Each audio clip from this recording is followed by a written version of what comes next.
think right now people are still trying to understand how to deal with it, and people have different school of thought for this. Some people are saying that it is good in terms of, it enhances the efficiency, productivity. If you stay the same, you can never grow. So adaptability becomes very, very important. Women who are aspiring, to make their mark in this domain.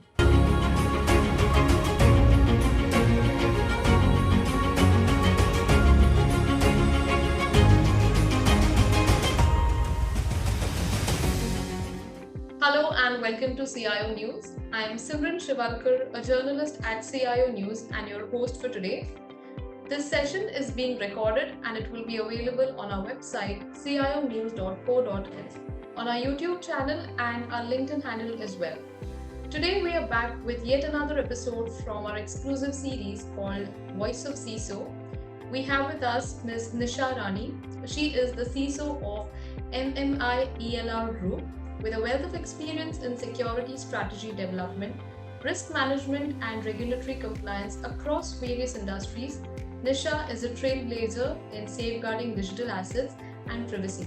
Her expertise spans the intricacies of banking and finance to the dynamic realms of technology, energy, and healthcare. Nisha, thank you so much for agreeing to do this with us. Thank you so much for having me. The pleasure is totally ours. And with that being said, I would like to start with your journey. What sparked your interest in cybersecurity? And I would like to hear it from you. How did you transition into this field? I didn't start my career with this field. So I actually started with, being a developer background. So I did my computer science engineering, and I, hardcore, engineer who start their career with the development background. So that's how I started. From that, actually, I started working with Tata Consultancy Services in India, and I was like privileged enough to work with different, departments and different areas of expertise, and one of them was cybersecurity. And I was quite interested, or I liked that, and I was interested in knowing what they do, how they do, and all that. And that sparked the interest actually. And then I started, okay, I had zero clue what needs to be done. So I started speaking to people, what needs to be done, how I can, jump to this area. And, so everyone was, I think everyone was quite helpful in terms of letting me know what needs to be done and all. So I started searching for courses, some degree program, because I was always oriented towards doing a master's degree as well. So I found a good, degree program so I did my MBA in IT business management with the specialization in information security from Symbiosis University, Pune. So it was a good, learning, or the initial understanding, although it will not give what industry will throw it to you, but still it was a good start, good understanding, at least the basic foundation level it gave me. And then I started my journey in with the consulting, and then worked in consulting for so many years before I decided to move to the industry. And then I finally landed up to the industry. But majority of my career in the cybersecurity was in consulting, where I helped other organization to deal with the cybersecurity things, regulation, compliance, risk management, and all that. So yeah, this has been my journey so far. Fantastic, and thank you so much for walking us through your journey. Along the same lines, can you share a bit about what security looks like when it comes to retail sector? Your role, what's about when it comes to what's involved and the complexities that you've addressed so far? So I'm currently into the retail sector, or you can say like a hospitality sector, right? Where our customer is the key for us. So we manage customers' data in and out the day. So it becomes very, very important for us that, we manage customers' data efficiently, getting the customer trust that, we are managing their data efficiently. So if customer is saving card number with us, as they are trusting us, right? That we'll be keeping all their card data and all the things secure with them, secure with the company. So yeah, that is a one major thing.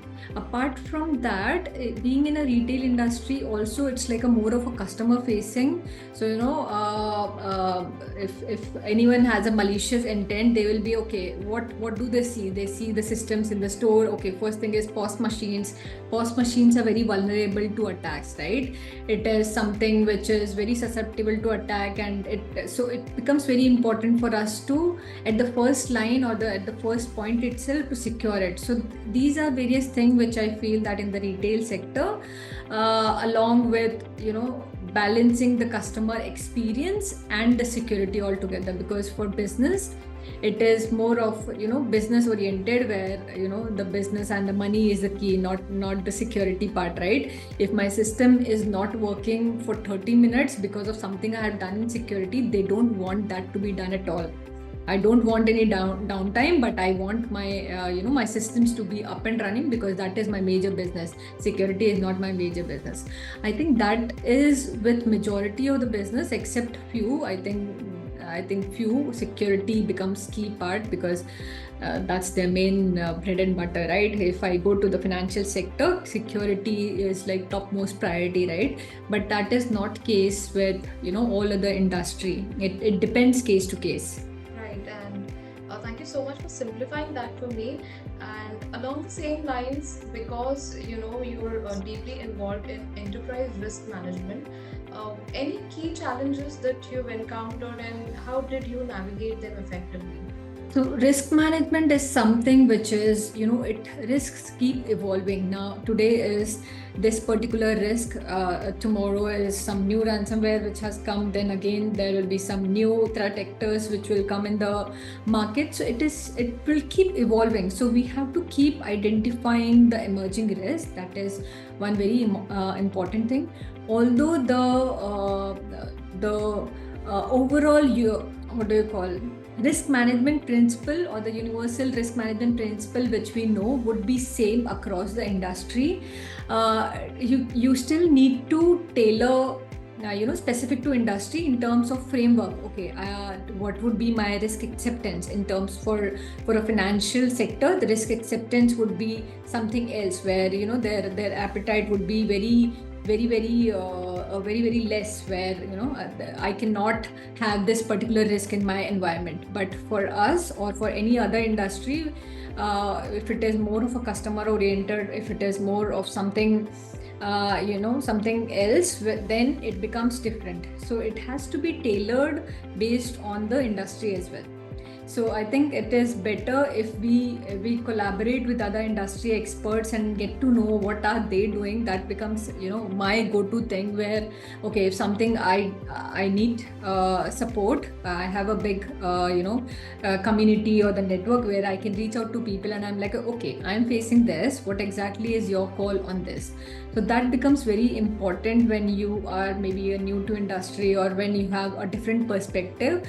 Understand from your peers also what they are doing. That becomes very important in terms of how you're managing risk in your organization. And also understanding business is very important. Unless and until you do not understand the business, I have always worked in different industry, and if I move to retail, I do not know how the retail system works, how the POS system will be, what the the major risks are in those area.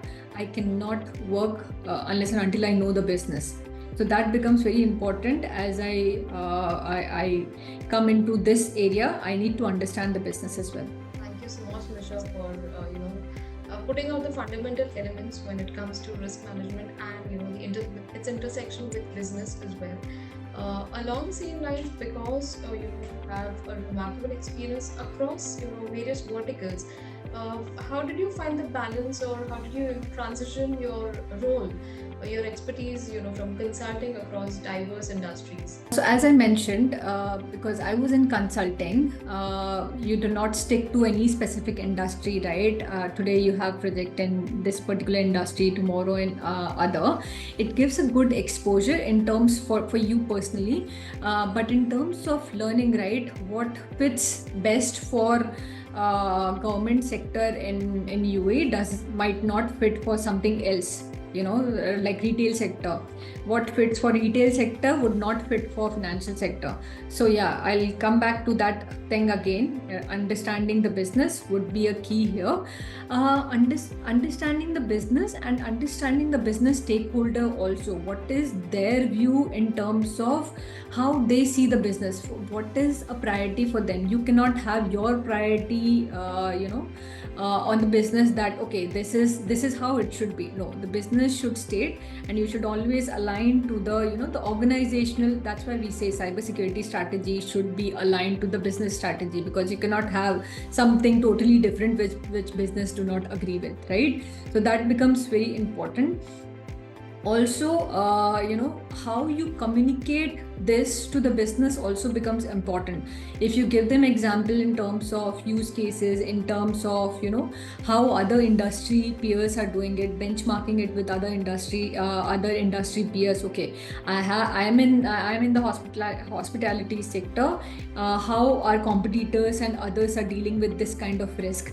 Explaining them by example or by use case becomes very handy to us, because if we talk technical jargon, I would say they would not understand those. If we can translate that to their business language in terms of okay, business disruption would cause this, or if something like this would happen, my systems would go down for 2 hours or 3 hours, or the system would no longer be available. They will understand this, rather than I'll say okay, if this ransomware attacks, there will be I'll have to put the key, I'll have to give some ransom. They will not quite understand that. They will be like, okay, what will be the impact? My impact would be business would not be available. There will be no operations for certain number of hours, and there will be no transaction. Customer cannot buy it and all that. So telling them in a business language becomes very, very important in this case. So how we communicate it, how we make them understand, how we show them in terms of other industry peers, benchmarking it with the other industry peers, and showing them that what would be the result would be the best way of dealing with it in terms of business. Lovely, and absolutely, I think we all can agree to that, because I think that would be one of the best practices to balance the roles when you move from one industry to the other. Again, you also said it's a dynamic space, the risk is evolving. Over and above, there are emerging trends when it comes to technology, like Gen AI has become the talk of the town. We have ChatGPT. I would like to understand what's your take on these trends, and how do you prioritize, or how do you perceive organizations can safeguard or implement a better strategy? I think right now people are still trying to understand how to deal with it, and people have different school of thought for this. Some people are saying that it is good in terms of it enhances the efficiency, productivity. So we always can have like pros and cons for this. If I talk in terms of pros, definitely it is making our life easier in terms of something which is a routine task or something, or if something I had to Google it, I will rather now I would start using ChatGPT, which will give me like what answer which I'm looking for, right? I do not need to go to 10 different links and then start searching for it. That is one way of looking at it. Another way of looking at it from the organization perspective is, if you enable it, if you keep it open, employees will start writing something with the confidential data, and then ask the ChatGPT for analyze this data or something. Then you don't know where exactly it is going, and how this AI is using it to learn its own capabilities, right? So that becomes important when you decide to roll it out, or decide to have that in your organization. That's why I think more and more you would still see in many organizations, it is still people are still doing POC or something to understand what would be the impact, how people will deal with it, right? Even for the Copilot, right? The Copilot has been recently launched, but it has different feature, but at least organizations are going toward it, because they know that, if you're writing something, or if you're analyzing something, if you're using it in Word, PowerPoint, or Excel, at least it would be there in the tenant. But we are still figuring it out. So I think majority of the organization would still be in the phase for some time now to decide how to use it, how to control it, and to use it in the best possible way. Absolutely, and I think embracing the new technologies would be the right way to go, rather than completely neglecting it. Exactly. Also sharing. Exactly. If you'll stay the same, you can never grow. So adaptability becomes very, very important. But how you adapt it in a manner which is both good for you and good for people and for your business as well. Rightly said so. And on the same lines, and you've spoken so much about your journey, about the complexities that you've encountered, and your views on the emerging and current trends as well. Lastly, I would like to hear it from you, in your journey as a cybersecurity leader. Any best practices or any word of advice that you would like to give out to fellow women leaders in this space, or women who are aspiring to make their mark in this domain? Wonderful question. I think I always support this. I'm also part of various women cybersecurity community which we have across the globe. So it's very wonderful question. First thing, if someone comes to me and asks me, the very first thing I ask them is, are you even interested in that, or just because so many people are talking about it, it's a new thing, hacking, cybersecurity, AI. If you're not interested in this, you cannot grow in this. You might join this, or you might be good, you might do few things, but for this particular area, you have to keep learning, right? And you will only learn if you are interested about it, right? So if someone is coming and asking you to read this, go there is a new article, there is a new hacking tool or something, you will not be interested to learn that if you have no interest in this particular subject. So you have to have an interest, then only pursue this career first of all. Then comes the continuous learning part. It's not something which you have learned like one time and then okay, I'll sit and I'll keep doing it. It's a world where technology keep emerging, risks keep emerging, so the tools, the technology and also keeps evolving, so you have to keep yourself up to date. So that also becomes very important. Also, I have felt so many people and women also asking, okay, what should I read about it, or how should I do about it, how should I go about it? I say that, okay, do a hands-on experience, get your fundamentals right, get your foundation right, understand the basics first. Don't just start asking for, okay, what tool should I use, I want to hack a Gmail, what should I do? No, start with the basics, then only you will be reaching at some point where you will start using that, and then only you can start learning about that. Don't directly jump into something which might become unethical, right, for you. So that becomes very important for people to understand. Also, I think in our area, you might not know everything. So networking becomes very important.